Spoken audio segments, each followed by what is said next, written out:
What's up, guys? What's for Four Star Sports Media? I hope everybody's doing well this Monday. It's a beautiful day here in Northwest Arkansas. Hope you're having a beautiful day as well. It's time for a sports buffet part 2 today.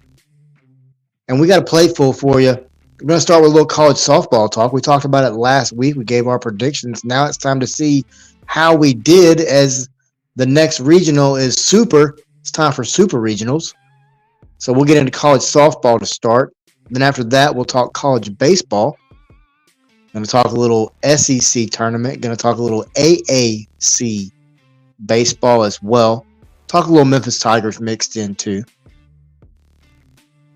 And then to close, we're going to play referee in a fight that happened last night at North Wilkesboro Speedway between Kyle Busch and Ricky Stenhouse Jr. We'll play the video and we'll play referee on what I think is a prime opportunity for some type of MMA or professional wrestling company to strike while the iron is hot, for sure. All that and more today, right here on the Sports Buffet on the 4 Star Sports Radio Network.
All right, guys, let's get into it. We're going to start with a little college softball talk. Oh, wrong banner. Hold on. My bad. There it is. Start with a little college softball talk, as we jumped over last Friday, jumped into some conversation about college softball. We would go over the regionals. And we saw some regionals over the weekend that some teams may not have won the regional, but the team definitely made a lot of noise in that regional. I mean, I would say first has to be Southeast Louisiana. Alabama had to beat them twice yesterday. Incredible game, as well as Liberty.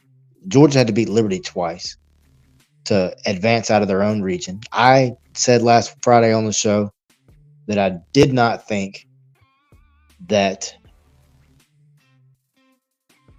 I did not believe, and we got John Sturdivant back in here as well. John, going over some bracket talk. I'm eating a little bit of crow right now, John. I said last Friday on the show that Georgia would not make it out of their regional. Now, they had to beat Liberty twice to make it out. So, I mean, I feel like I get kind of partial credit there, right? No, not at all. Okay. Well, who did you have winning that regional, first of all? Liberty? Yeah, I did have Liberty winning the regional. Also, I can barely hear you. Can y'all hear me now? Somewhat better. We'll get John back in here. Um, may just have to turn the volume up on his phone, maybe. But yeah, no. To answer his question, I had Liberty winning that regional. I'm sorry, actually, I had Charlotte winning that regional. I wasn't expecting the Liberty team to be the one to make the noise. That the Liberty team I was expecting turned out, or just was going to be Charlotte, but Liberty took care of them to start out. Um, but man, incredible weekend of softball. You saw LSU come out. You saw Mississippi State get a win, then turn around. Stanford knocked them out. Oklahoma State rolled. Baylor looked good. Florida looked really good in their regional. I mean, come on now. Oklahoma's Oklahoma.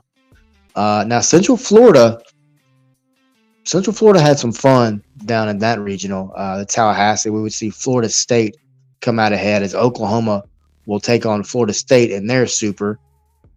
Missouri, um, man, Missouri softball had a incredible Columbia regional as Omaha would be a team to just give them all sort of fits. And now they will take on Duke as Duke moved on as they knocked off South Carolina yesterday in their regional. And we talked about Georgia moving on. UCLA also moves on. Those two teams will meet in the Super. And then we saw two SEC teams, Tennessee and Alabama. We talked about Alabama earlier. They would move on in the Tuscaloosa region. Knoxville would be controlled by Tennessee. Now it's Tennessee versus Alabama. On the other side of the bracket, number one, Texas rolled in theirs. Now they do have to take on a future conference opponent, and that is the Texas A&M Longhorns. Let's get John started back in here. John, you may have to just crank the volume up on your phone too with the headphones on. John, talking softball, what's your thoughts on future SEC opponents, Texas and Texas A&M? I think that game or that series could definitely go all three games. I think don't be surprised if we see Texas win game one and then Texas A&M winning game two, just because I think you got the pitching from both teams. I can see these games being like a 1-0 or 2-1 type ball game, to be honest with you, because both teams do have the pitching and the ERA are so low on both pitching staffs. And I mean, it's a rivalry for a reason, right? So definitely hopefully you can see all three games, to be honest with you, because I'd love to see a rivalry game like that go all three games. Yeah. So, John, let's talk. Here we go, man. All right, let's talk surprises. Let's talk disappointments. I'll start with you. Who is your surprise team or a couple of surprise teams, and who are your disappointments? My disappointment, I'm gonna go with team that's in your neck of the woods. I guess I'm gonna take it away from you. I guess, but I'll go with Arkansas.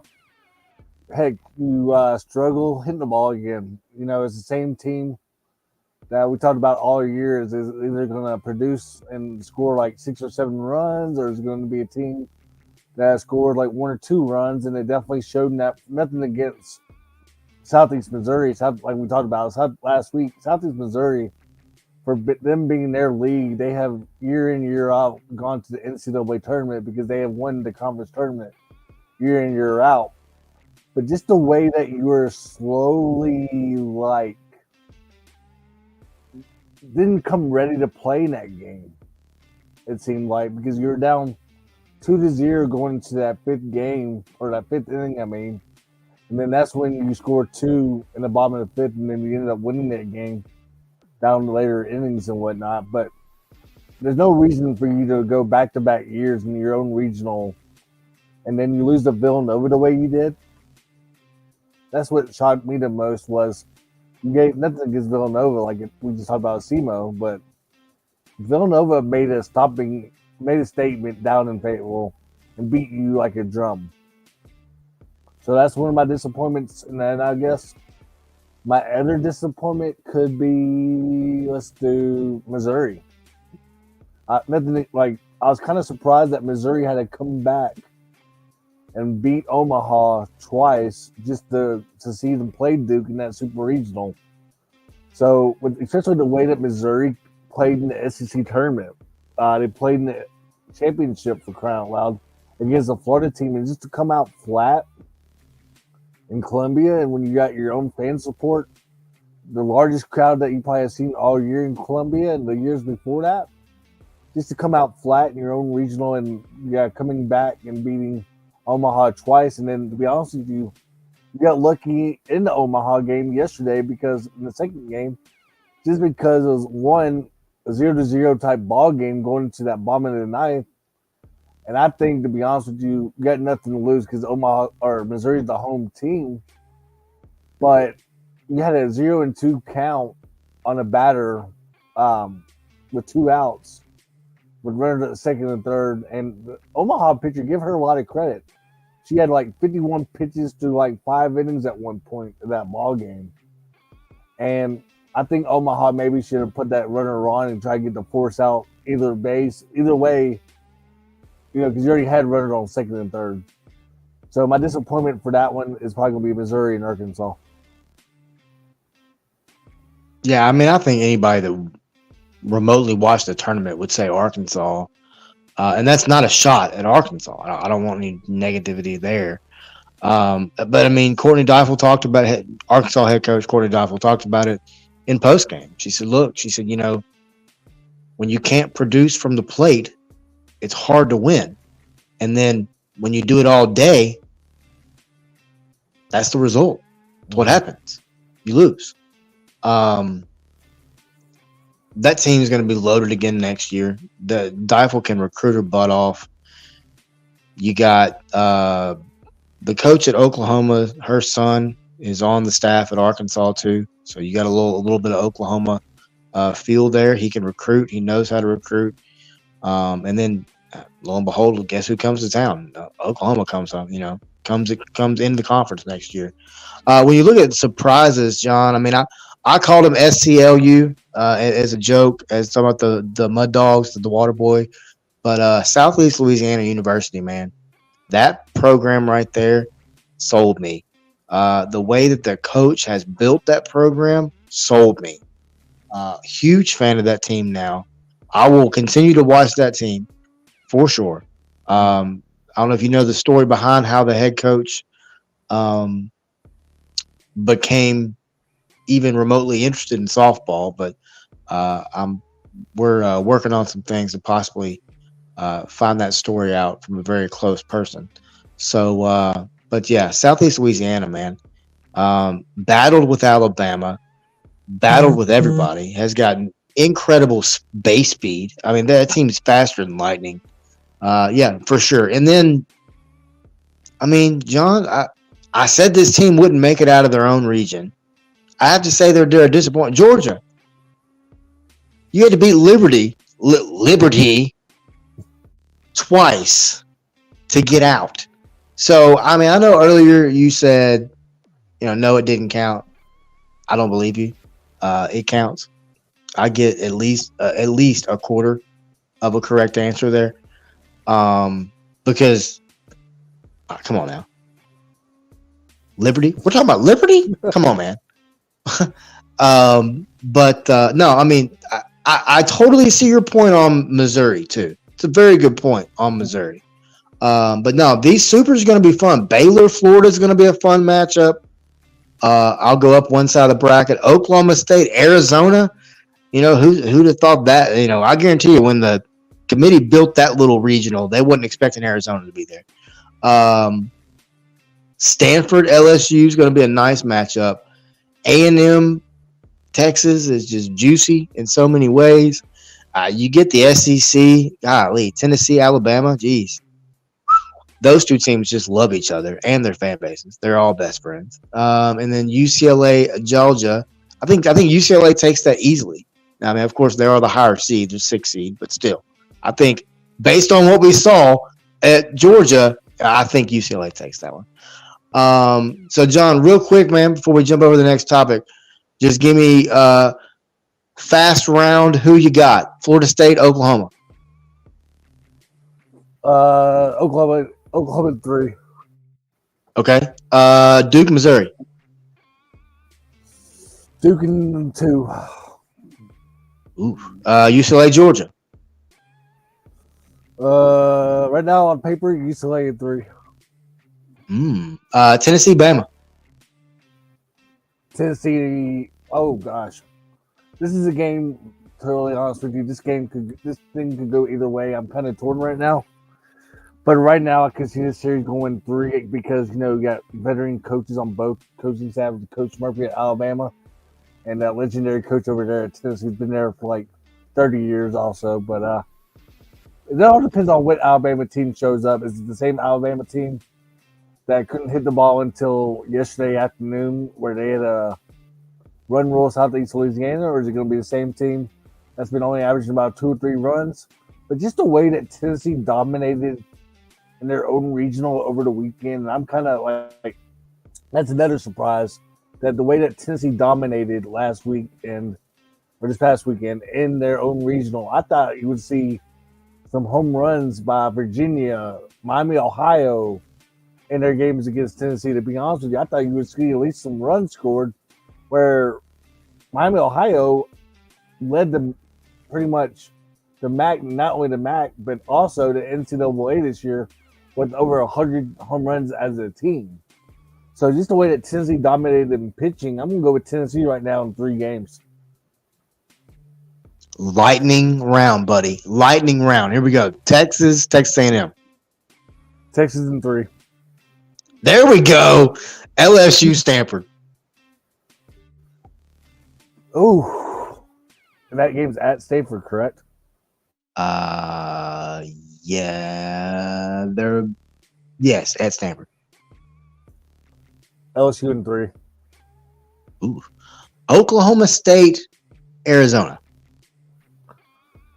Oklahoma State in 2, man. Nothing against Arizona, but you had to fight to get in that super regional, to be honest with you. I think Oklahoma State's got the better pitching. I think the Oklahoma State's got more power. And no respect toward Arizona because they've been a historic program, but I think this is the year that Oklahoma State could definitely overshadow Oklahoma and win that national title. But I'm not saying my prediction for that yet. But this is the year that Oklahoma State is the better team, in my opinion, than Oklahoma. Dude, how cool would it to be have Oklahoma and Oklahoma State meet in Oklahoma City? God, that'd be crazy. Florida, Baylor. Underdog here, Baylor in 3. It broke up on my end. Can you say that one more time? I said, yeah. Breaking news: underdog pick, Baylor in 3. I think Baylor is just a fun story right now. The way they've been hitting the ball. Florida's got the pitching. Don't get me wrong, but I can see these games being low scoring. I think Baylor can maybe surprise some people, like they have been so far. Well then, all right. Well, I'll have to timestamp this. This is about 19 and a half minutes. Okay. Up next, man, let's talk a little college baseball. And let's start with a program we're pretty close to.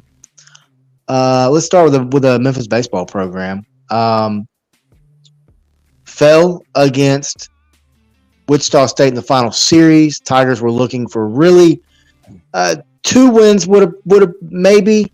You really needed 3 because in reality you got a decent amount of help that you needed to make the tournament. But it is what it is. It happens. But I do want to pull up a video. This is courtesy of the University of Memphis.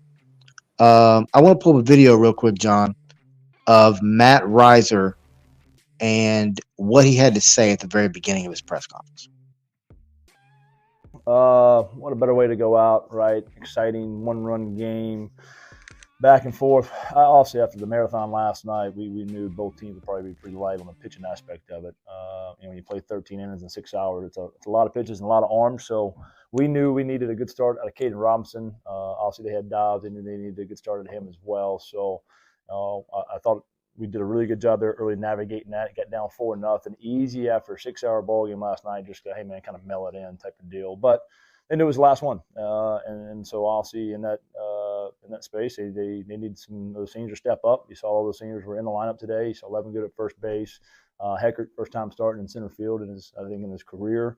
So Dante, the senior, throws the big blow to get us right back in, and then after that, just the back and forth, man. Just really, really proud of him. Obviously, Heckert hits the big home run to tie it up.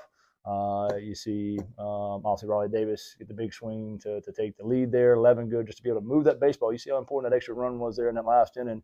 Second, third, one out. That's been an Achilles heel for us all year long. Got to be able to move the baseball there with 2 outs. We do that last night, right? We win that game last night in extras. So for him to be able to move the baseball there, and I'll see the solo home run in the ninth, it doesn't beat you, right? You won that ball game 11-10, and wouldn't have any other way for Curtis to be the guy to make the last play, man. The guy who's left it all out there the entire time.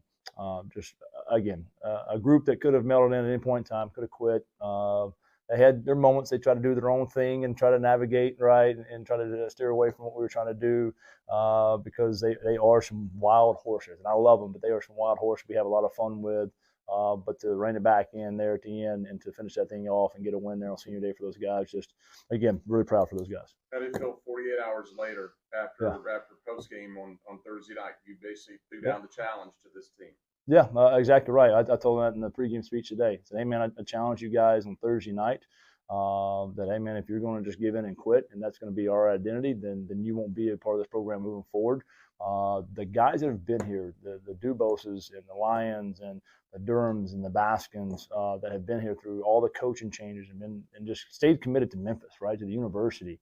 You're not doing them justice by just mailing it in. Give me everything you got for those guys at least, if nothing else, right? Because they've done everything for this logo and for this university to make sure they leave it all out there. So for them to respond back-to-back days like that, I'll see, again, the pregame speech, say, hey, man, I was proud of you. I challenged you. You answered the bell yesterday.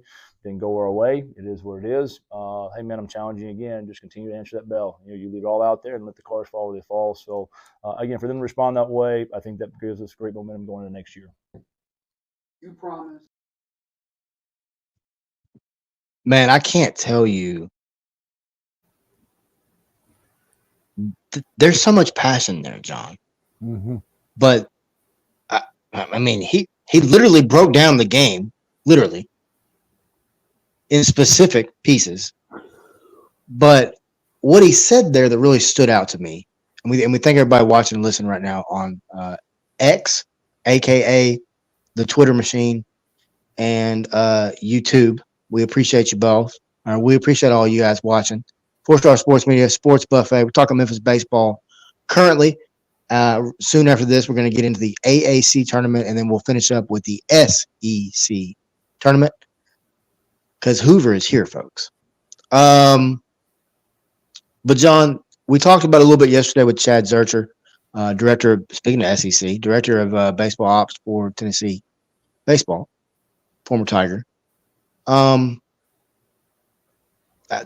Obviously, every year you see, oh, well, this team's terrible. This team sucks. Golly, I don't know how. I don't know why anybody goes out there.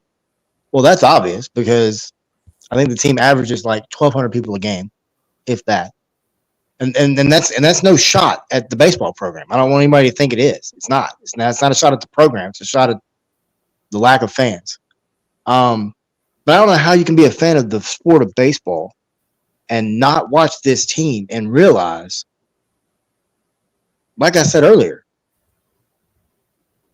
this team could have, their wins could have easily been flipped by 8 to 10 wins. And you look up and this team is 35 and something.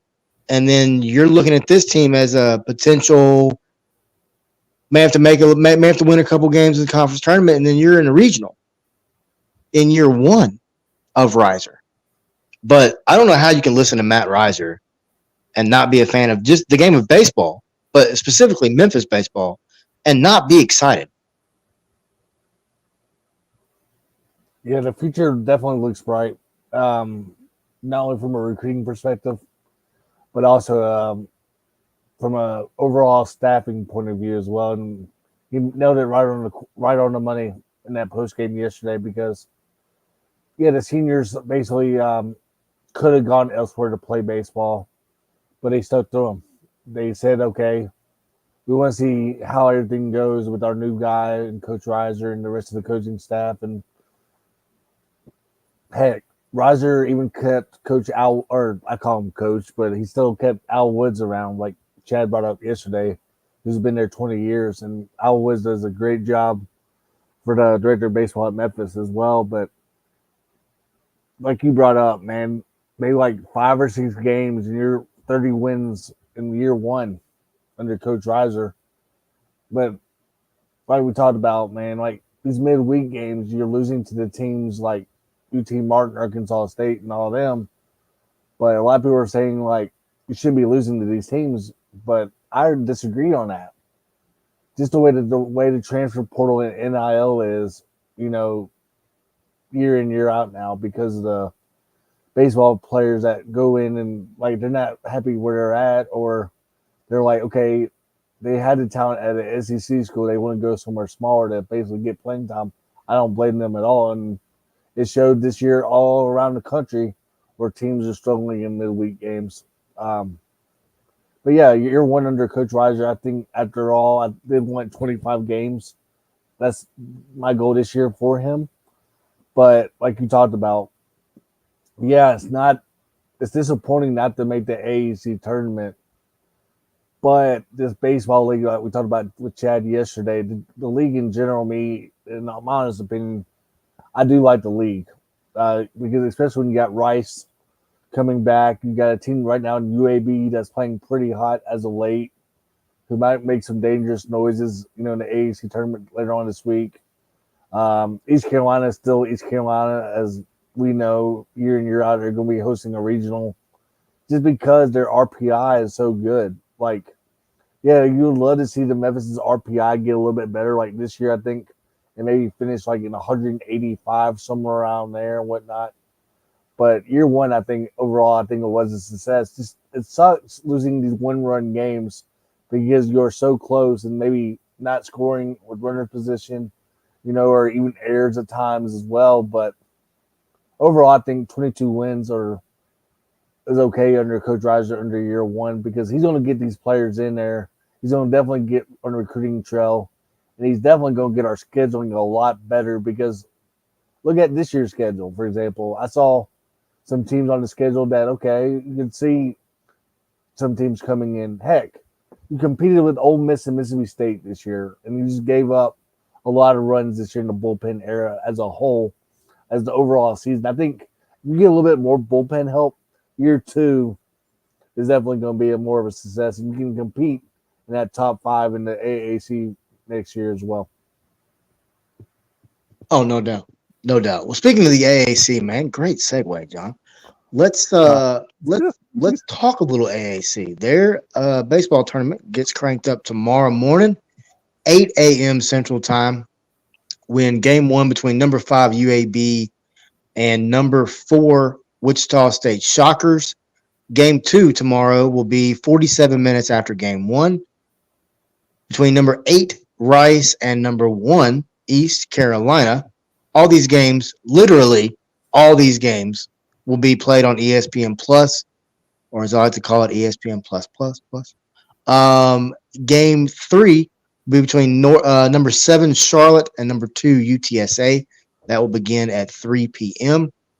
Game 4 of Tuesday will be Florida Atlantic versus number 3 Tulane, and that game will begin 47 minutes following game 3. So, Johnny boy, Predictions? it's prediction time. You already know it's prediction time. We'll start with game 1, man. Who you got, UAB or Wichita State? Just like I just brought up, man, UAB is playing at some high level right now. They're hitting the ball. They're pitching well. They're doing everything they're supposed to right now. UAB Blazers, I'm not going to say the score because I don't think it's going to be like a high-scoring game, but it is double elimination, so I'm going to go with UAB. And just the way that Tyler Harrington right now is playing, he has 9 RBIs in the last, 7 ball games for the UAB Blazers. Shout out to Tyler Harrington and UAB. So I'm going to go UAB. Yeah, I agree. Give me the Blazers, man. One of the hottest teams right now in the conference, pitching really well. They've got some bats that can really, once their bats get going, they can score some runs. I completely agree. Give me UAB in game 1 as well. If you want to be writing these down, you can, John.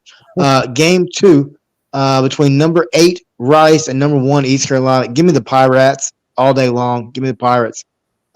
East Carolina's number 13 team in the nation for a reason.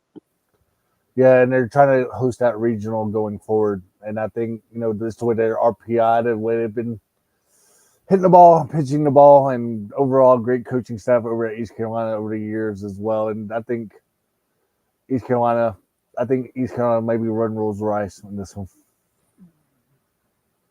I agree. Game 3, number 7 Charlotte and number 2 UTSA. From a football perspective, this would be a cool coaching matchup. But for baseball, Don't be talking crap about my guy out there in Charlotte. 3 questions. I'm not. Don't worry. But yeah, it would just be cool to see a coaching matchup like this. But for football, anyways, I'm gonna go with let's go with UTSA, man. UTSA is a good added addition to the league, and I think, heck, just the way they competed in their old league back in the day. I think in the Conference USA days, they were just like fighting for that regional spot as well. And I think UTSA right now, if they do make the regional this year, I think they could maybe surprise somebody in that regional. But UTSA could win this game, I think, over Charlotte. In my opinion, and I could be very well be wrong, but give me Charlotte. Pull the upset here on UTSA. Put UTSA on upset alert week game 3 of day 1. Give me Charlotte to get the win there. Right. Game 4 between number 6 Florida Atlantic and number 3 Tulane. Go ahead.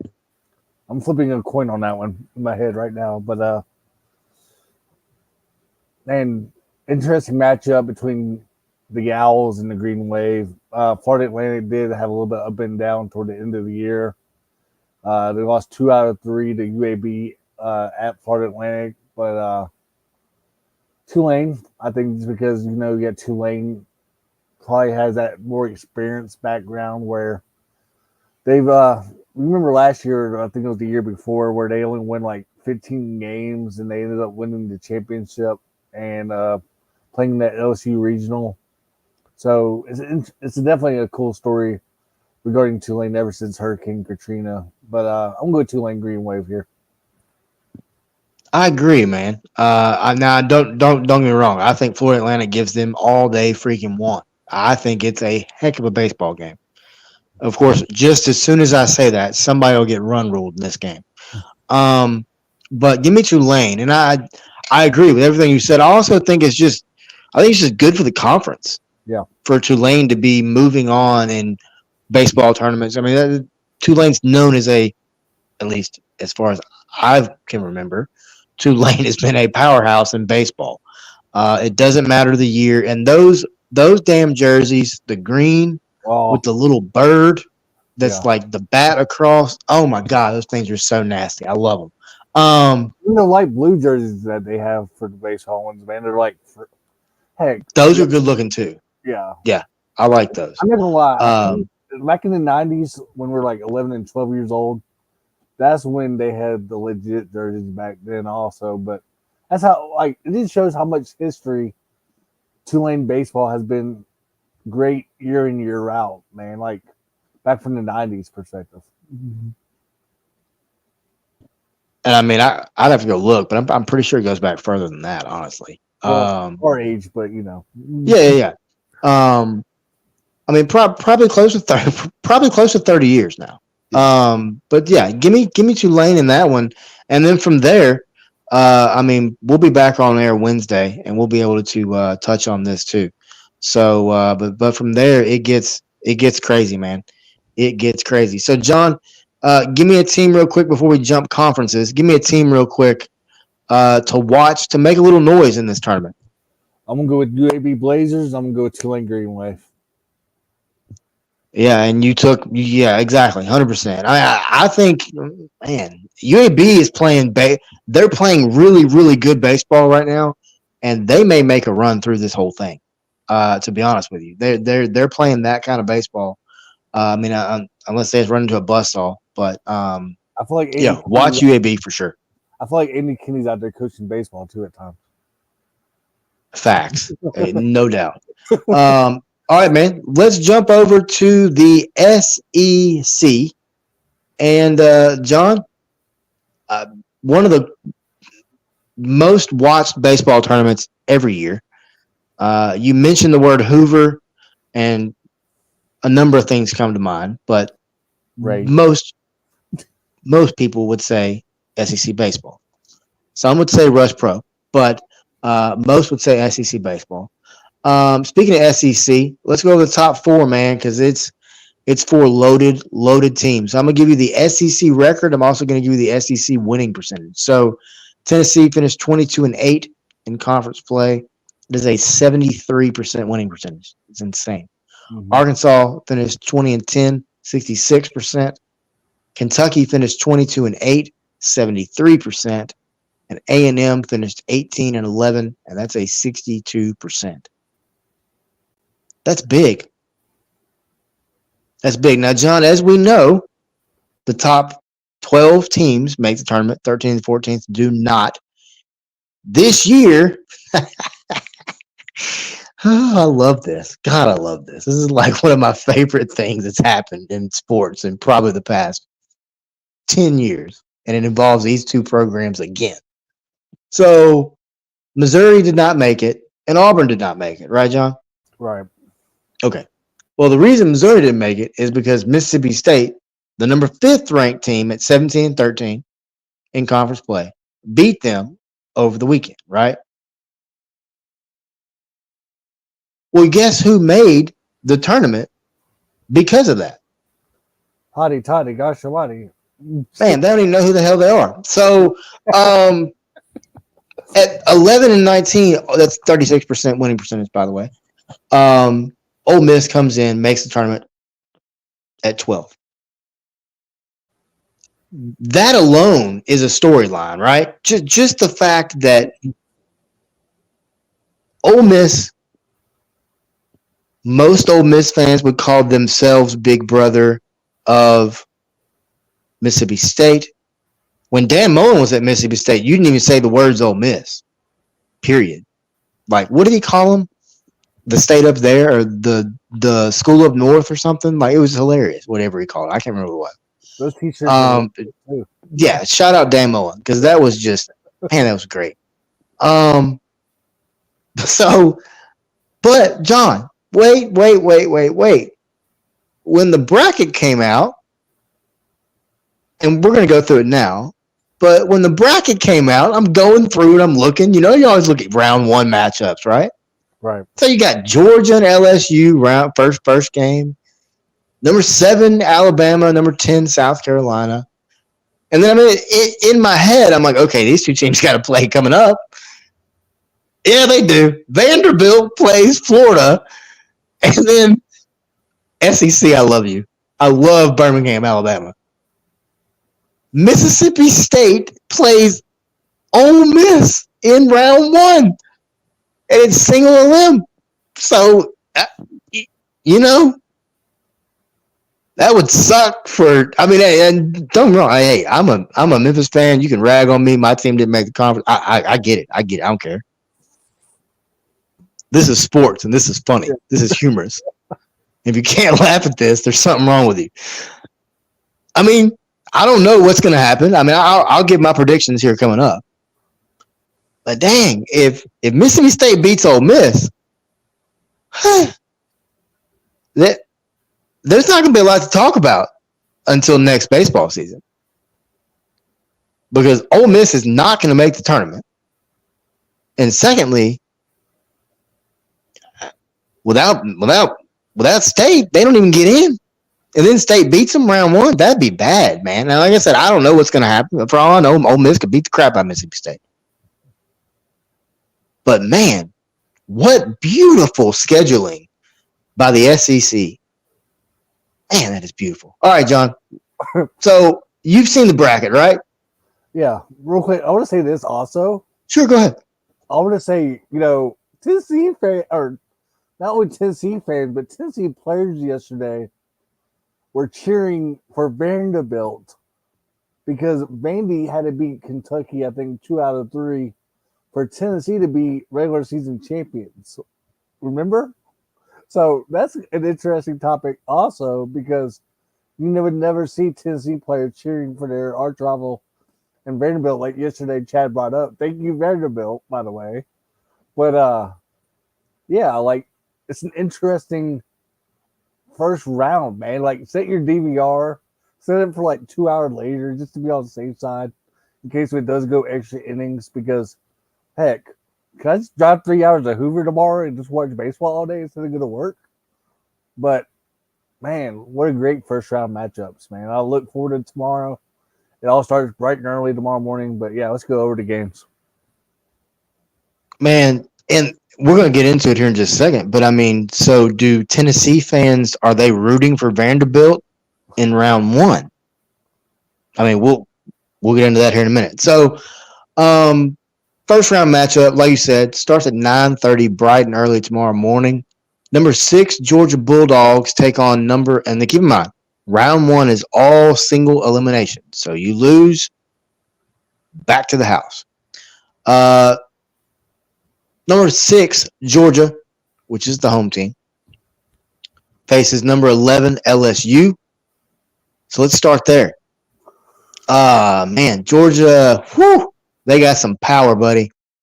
They got some major power. But one thing that I mean, Georgia as a baseball team right now has an ERA of roughly 5.58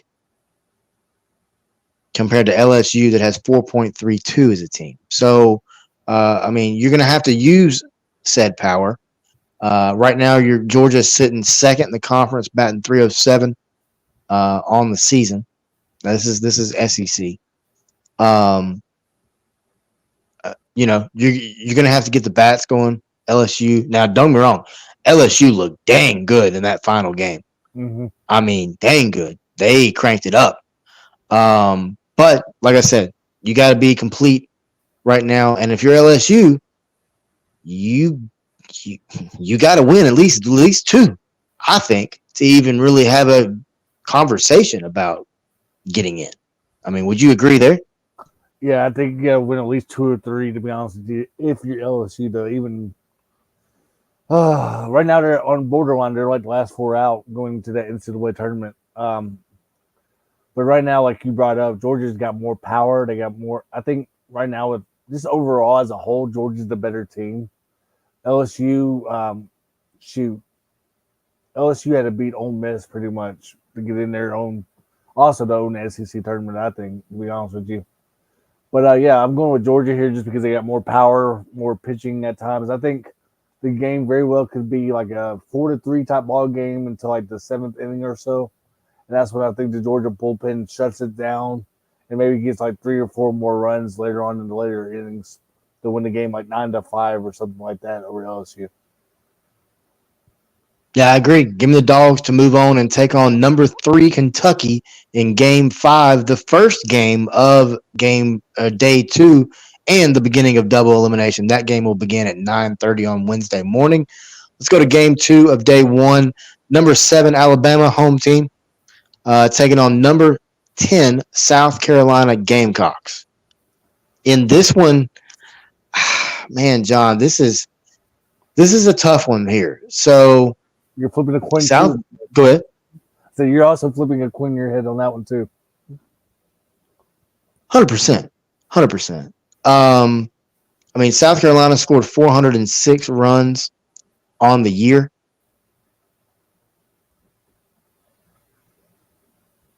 I mean, that's a lot of runs, folks. Bama scored 412. They're sitting right there with each other. You look at batting average. Bama's averaging 305. South Carolina does come in ranked 11th, 273 on the season. Slugging percentage, South Carolina's ranked 9th in conference, 475. Bama comes in ranked 5th at 512. On base percentage, South Carolina's 411, ranked 5th in conference. Bama's right behind them at 402. Bama's got 3 more home runs at 87 than South Carolina does. They're sitting 6th and 7th in home runs on the season. I mean, so when you look at these two teams, I mean, they're actually fairly even. Mm-hmm. If you look at just basic, basic ranking, they're pretty even. South Carolina is sitting second in walks at 338. Wow. So they will get their butt on base. South Carolina also sacrificed bunts, so they play some small ball. And these are all reasons. Give me South Carolina to get the win in round one over Bama, man. Man, you said it also. Like you brought up some great stats there. Right now, I'm torn 50-50, but I will go kind of leaning more toward, like you said, South Carolina. South Carolina wants to have that. I'm not saying they want to. Right now, they're kind of borderline on hosting a regional as well, because just the way the SEC's RPI is this whole year. But yeah, South Carolina, I think right now, I think like you said, you brought up small ball and definitely the walks, and I think South Carolina gets a little bit more patient at the plate. That's where they beat Alabama at, is being patient at the plate. So give me South Carolina as well. Well, and just a couple more on South Carolina. Speaking of small ball, uh, you know, getting guys into scoring position. That's stealing bases is a very very key part of that. You look at South Carolina; they've got 60 stolen bases on the year. Alabama's only got 29. Right. That's a huge discrepancy. And then when you look at what I think is one of the most important stats to look at in a team and kind of some trends and how they bat, things of that nature. Now, Georgia is sitting at 36 grounded into double plays, right? Mm-hmm. Bama's tied with them with the most. South Carolina is only hitting to 29. That's a stat that I always, when it comes to baseball, I don't know why, but I've always looked at that stat. And when you look at that stat, a lot of times they're grounded into double plays in very key situations. So I mean, I really feel like South Carolina is gonna take them. Could I be wrong? Heck yeah, I could. I could be completely wrong. That's all good. All right, man. So you took who'd you take in that one? I took South Carolina. Yeah, I brought up you took South Carolina, and Okay. I took them too. Like I said, brought up pitching. You brought up double play balls, but I think Yep.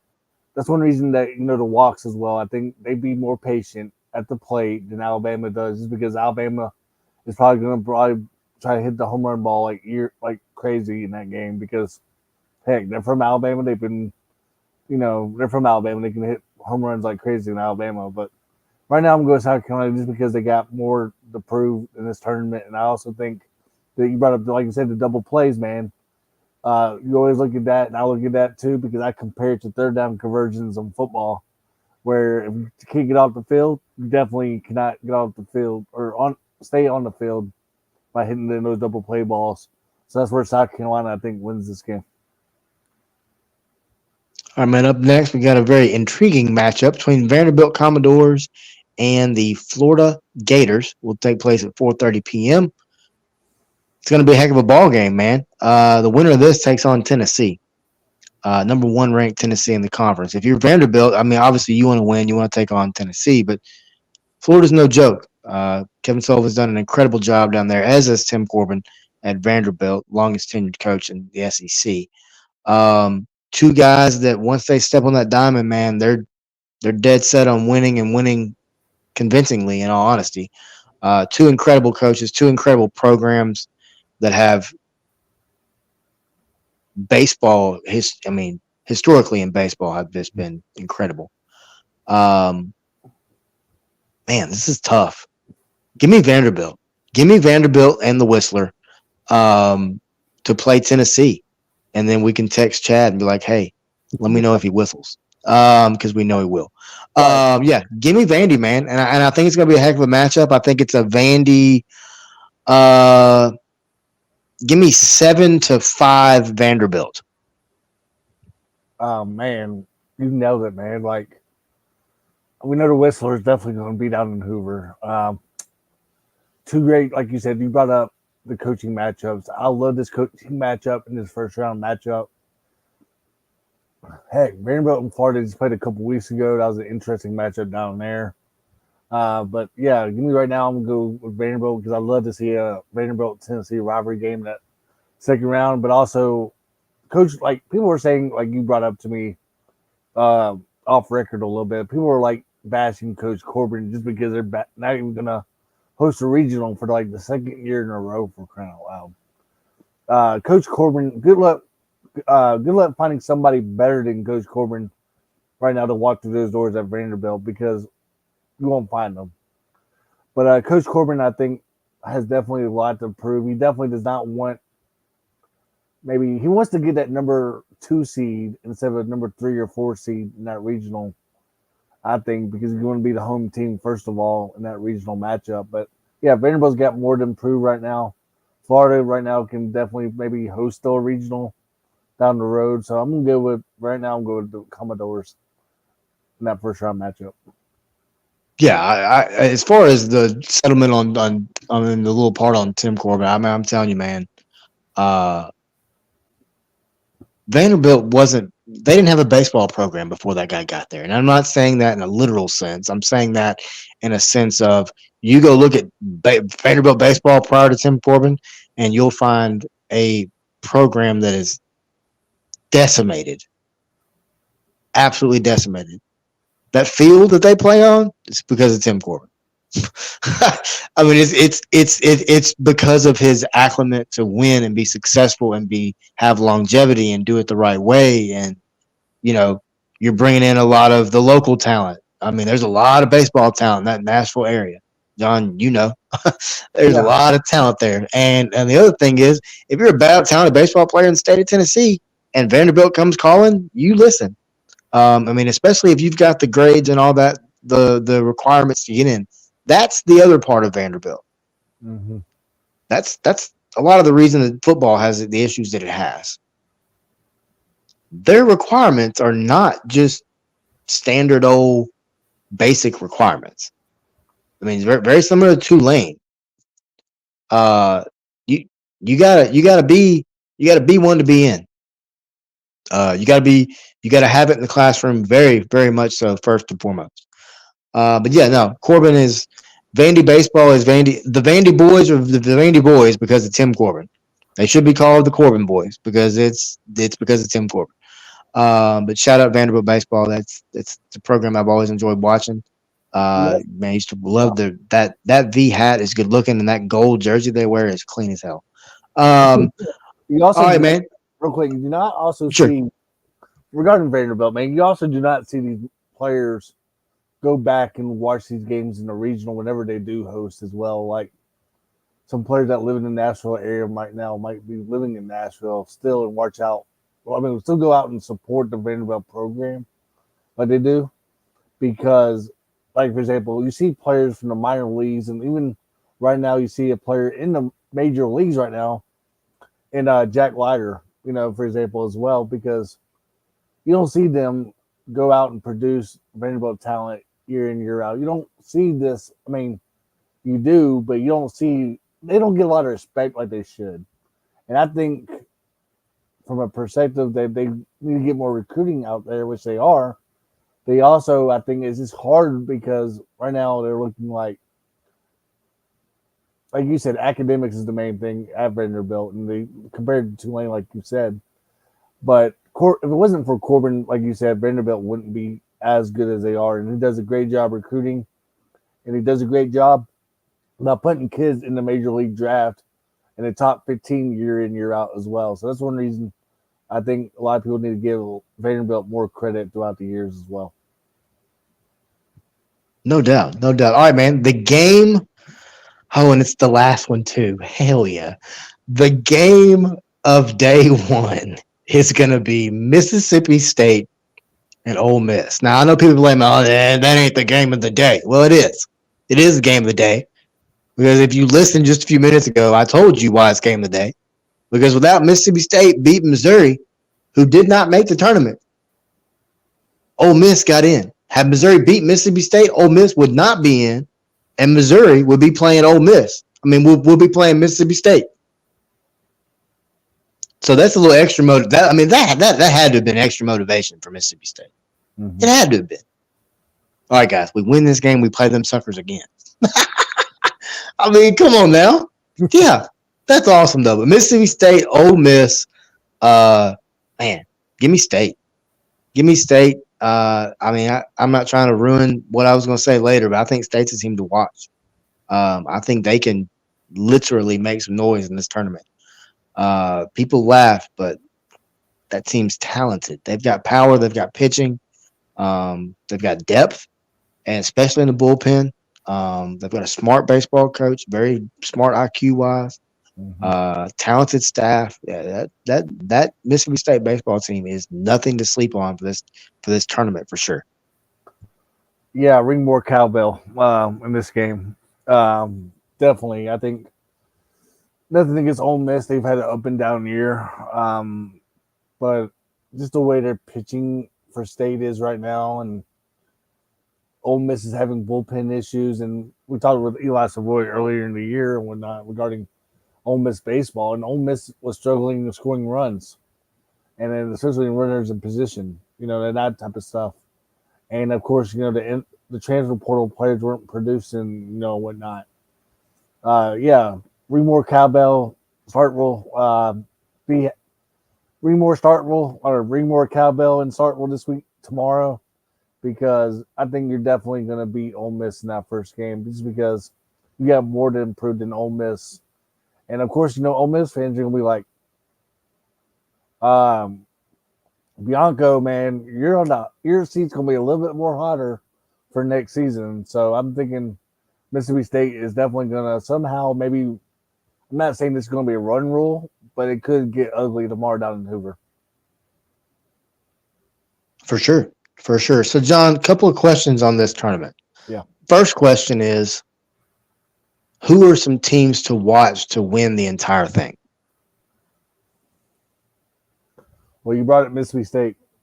Other than the obvious, like Texas, or not Texas, but Tennessee, Vanderbilt, or not Vanderbilt, but Tennessee, Kentucky, Alabama, and A&M and all of them. But I'm going to go with Mississippi State. They got more to improve. And I think they want to basically host that regional down in Starkville. I'll go with Mississippi State. And let's go with another surprise. We'll go. Gosh, this is double elimination on Wednesday.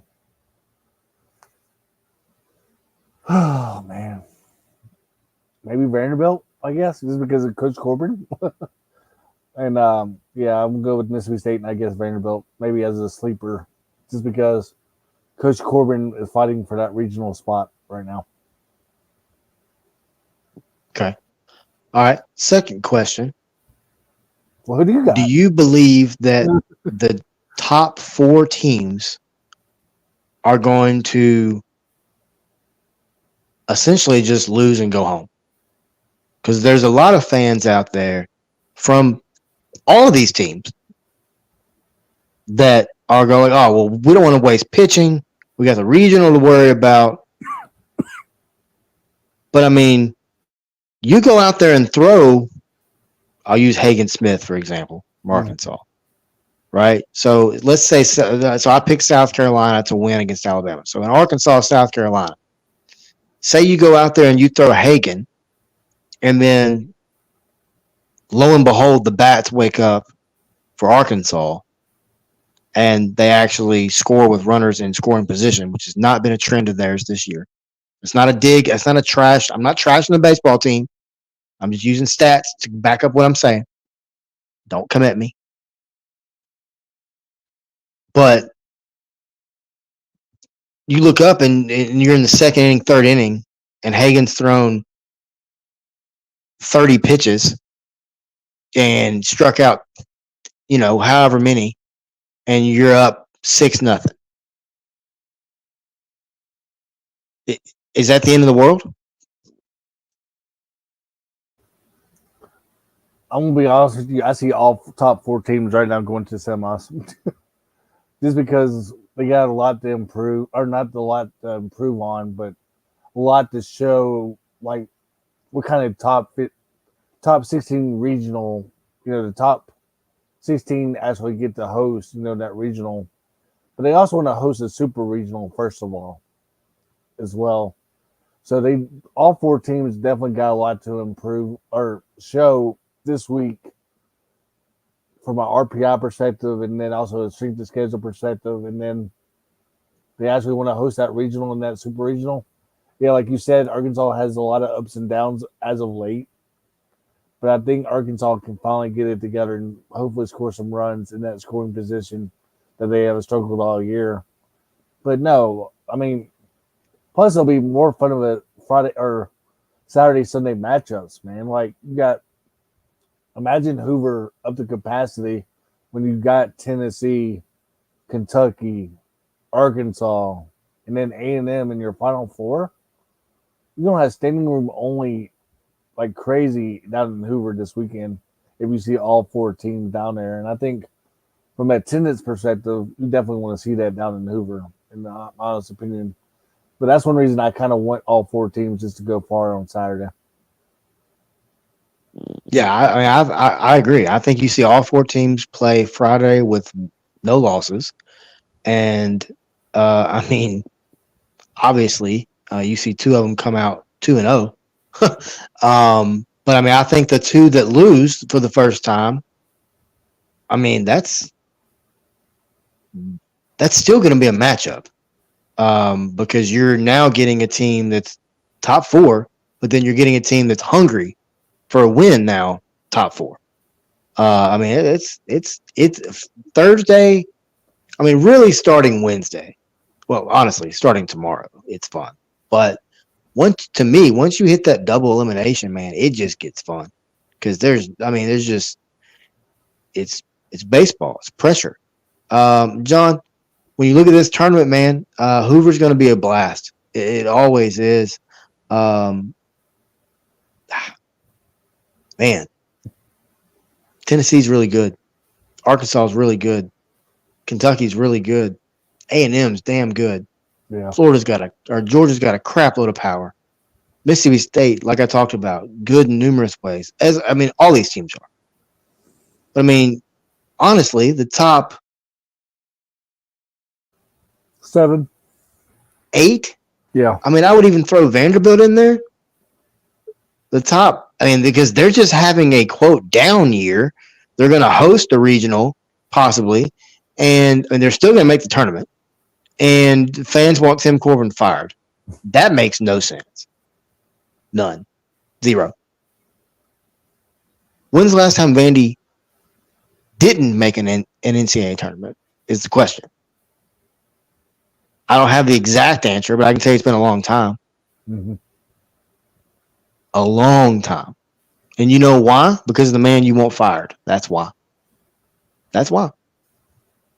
I'm no Nostradamus. I'm just saying it's quite simple to figure out. He's been there 25 years? Yeah, something like that. I mean, think about it. That's how many teams making the NCAA tournament? You're looking at what? 64. No, I mean, I'm talking about out of the conference. I mean, you're looking at the possibility of 9 teams. Or possible 10, depending on 10? Yeah. 10? I mean, if LSU does some stuff in the tournament, 11? I mean, there's only 14 teams in the conference right now. That's impressive. That's incredibly impressive. But, you know, it's going to be a lot of fun, man. Hoover's going to be a blast. We'll get more into it as the week goes, for sure. We're going to dive back into it Wednesday. We'll get back into it Friday as well. But, John, man, did you happen to you ever watch NASCAR, man? Yeah, I saw a Jerry Springer episode over the weekend. Dude, this was all right. So yesterday's race was the All-Star race. Okay, so it's an exhibition style race. They had 3 different types of tires that drivers had to run. They had a pit crew challenge Friday and Saturday or Saturday. They had a crap load of rain there Saturday. It's flooded everywhere. Oh, it's just a wild weekend, right, in NASCAR. It always is. This entire season's been wild. So Sunday night, last night, they run the All-Star race, right? It's the second lap of the race. Kyle Busch runs up to Ricky Stenhouse Jr. Shout out Ricky. He's a local Memphian. I think he's from South Haven, Olive Branch, something like that. Yeah. Runs up, bumps him, comes over, gets in his bumper, taps him, tap, spins him out, smacks him into the wall. Okay, Ricky's out of the race, done, over with, right? Mm-hmm. Oh, well then Kyle makes a little comment about Ricky in interview, right? And then this happens. Are you ready? Yep. This is beautiful.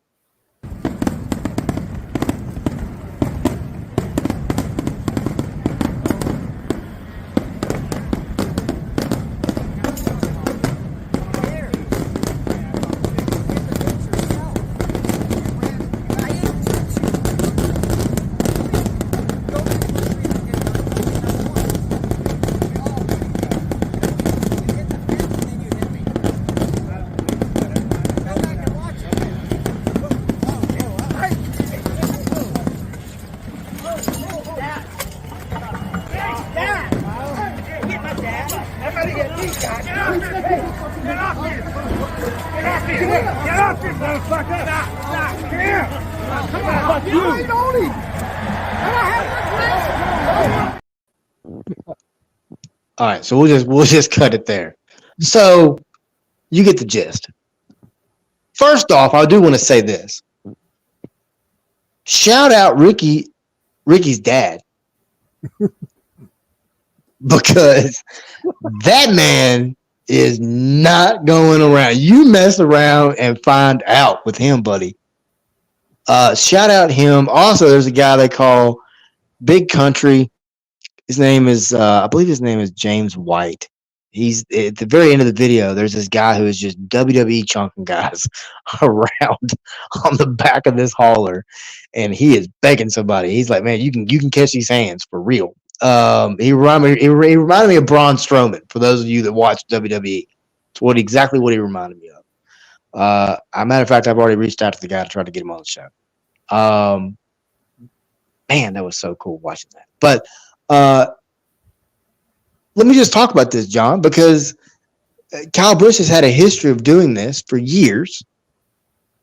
And man, did you see Stenhouse? He was like over there in his shorts, posted up. He was waiting on him. He knew he was coming. He was like, "Man, come on. I mean, he was waiting in his cargo shorts. I love it. He's chilling. He just got through drinking him an ice cold beer after the race. You know, he's waiting on Kyle. He's like, "Come on, man. I don't care. I got 6 beers in me. Who cares? Come on." I mean, that's not. I don't know. You know what I mean? I'm just hyperbole. But man, like that's what NASCAR needs.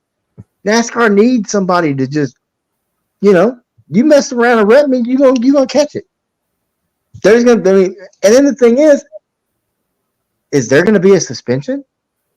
Because NASCAR posted to their Twitter page at NASCAR, all capital letters, to their Twitter page, "Hey, here's another view of the altercation." That wasn't no altercation, bro. That was a fist fight. They were swinging on each other. They use words that we can't use. Later on, Kyle Busch would yell out, "I suck the same way you do."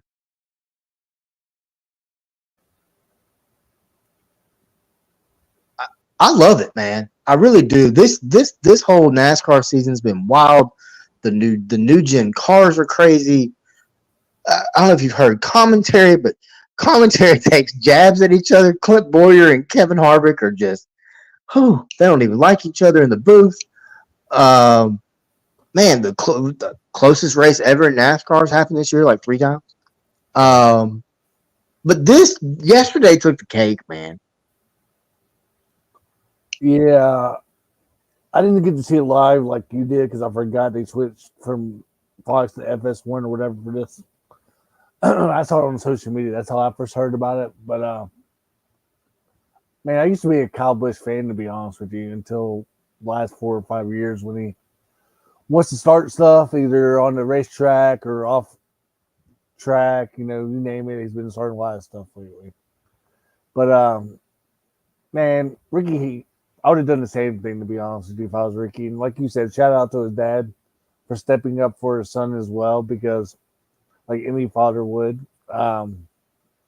Man, yeah, the real question is, like you said, is there going to be any suspensions out of this? If I'd have guessed, maybe like 1 race or 2 races tops, if that, and maybe some money fine or whatever like that. But man, I just like Kyle Busch did bring up a good point though. Like he said, I suck lately, and so do you. That type of stuff. And hey, man, I want Ricky to succeed like the old Ricky. I want him to see like top 5 finishes or top 10 finishes as well.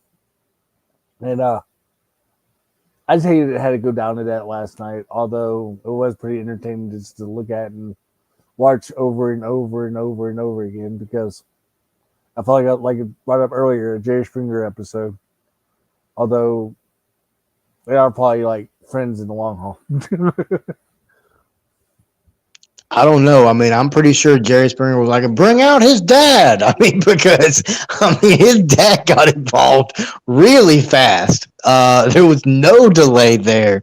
But I mean, to your point, I mean, I think it's hurt Kyle Busch in a sense. Right. I mean, I know a lot of his fans, that's a reason to love him. He's a bad guy, whatever. I get it.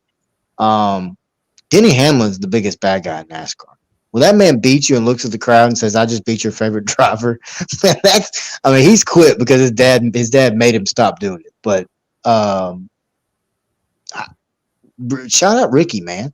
And I don't mean that as a shot in his Kyle, but just, hey, there's been a lot of folks. I mean, this is no, this is just fact. The last 4 or 5 years, however long it's been, I feel like it's been longer than that. Mm-hmm. There's been a lot of folks that's wanted to walk up to Kyle Busch and punch him in the face. Ricky Stenhouse just did it. He caught him in the ear, but still, it counted. And I mean, as far as suspension, John, I think there's a race suspension. I think there's money involved. It wouldn't shock me if there wasn't points involved. I think you go take points from the drivers as well. Because I mean, if you're NASCAR, you gotta you don't want WWE in your pit area every week. Now, speaking of WWE, Ricky Stenhouse would say in a post race on FS1 that if Kyle wanted to go round 2, he was down for some charity money. And I immediately popped in my head, and I'm tagging all these people when I post this. I don't even care. Yeah. If you're WWE, if you're AEW, if you're Dana White and UFC, I mean, who else? TNA. Dustin Starr at Memphis Wrestling. Shout out. Women of Wrestling. Yeah, Dustin Starr. Women of Wrestling. Whatever. If somebody doesn't pick up on this, you're missing out. God, you're missing out. Because, man, this is money hand over fist. Man, you get Michael Buffer to go out there and announce them, and you give them some damn walkout music, and you can look. Ricky can still be in his cargo shorts, you know what I mean, and his t-shirt. That's fine. He can fight in that. That's fine. Yeah. Whatever. We'll let Kyle get out of the suit. But for all we know, John, the suit may have affected his mobility to swing. Who knows? Right. But you've got to jump on this, man. WWE, Triple H, get on it, man. Tony Khan, where you at? Bam, get on it. Dana White, like I said, love it, man. Love it. And it's for charity. Hey, give it to St. Jude. Give it to the American Heart Association. Give it to, cancer pain, whatever. Yeah. Give it to somebody huge. And Make money off of it. Do it. You know what I mean? Like, let them. Who cares? Put them in boxing gloves. They're not going to give a crap. They just want to hit each other. All you got to do is go back and play that video, right? Just just promo it right before that. Like, as they're standing there getting ready to walk out, just play the wreck, and then bam, you know what I mean? Bam, they're both pissed. It's perfect, man. It's perfect. Yeah, we can see a Jake Paul versus Mike Tyson in the boxing ring. We definitely can see these two, Kyle Busch and good old Ricky. Heck, WrestleMania is in Vegas next year, so expect the unexpected like they do every year for WrestleMania. I mean, that's precisely what I was thinking. That, or you got Tony Khan's got like 3 pay-per-views coming up, I feel like. So, the next 2 months. So, I mean, hey, jump on it, man. Jump on it. But hey, John, dude, it's been an incredible show, man. We have jumped around. We call it the Sports Buffet for a reason. Essentially, what we do is here at 4-Star Sports Media, we take all the different media distribution lists, things of that nature, and we put them on a buffet for you, the fan. So we go in, we talk about a little bit of everything that we cover here, that we have access to. So it's kind of our little way of giving back to you guys. So today we talked college softball, talked regionals, college baseball, American Athletic Conference, and Hoover. And then we just played referee for Kyle Busch and Ricky Stenhouse. And there's much more to come. I mean, we'll be right back this week talking more college baseball, talking some United Football League, talking some college football later in the week as well, as we get into some Memphis Tigers talk with, man, they got a lot going on there. Get into some prep talk as well, right, John? Yeah, absolutely. Spring Fling is starting tomorrow morning, bright and early in Murfreesboro, Tennessee, outside of Nashville. So we'll definitely look forward to that either sometime on Wednesday and then later in the week as well, as people are not only local but all across the state are battling for that state championship run, whether it's in track, soccer, softball, baseball, you name it. That's going on right now as well. And I also want to end with this note. Prayers for the University of Auburn football team, coaches, media, you name it, whoever's affiliated with Auburn right now as they're battling. The running back right now is in ICU at the moment, who got shot over the weekend. And just prayers to go out to Coach Hugh Freeze and the Auburn Tiger football program right now, and the Auburn community right now as we speak as well. And keep them in your prayers. And yeah. No doubt, man. No doubt. Shout out to that entire family. Prayers all the way across. But yeah, man, we're gonna end it there. But John, thank you very much for jumping on with me today, man. We're gonna end it, and we'll be back here in the next couple of days, right here on the 4-Star Sports Radio Network.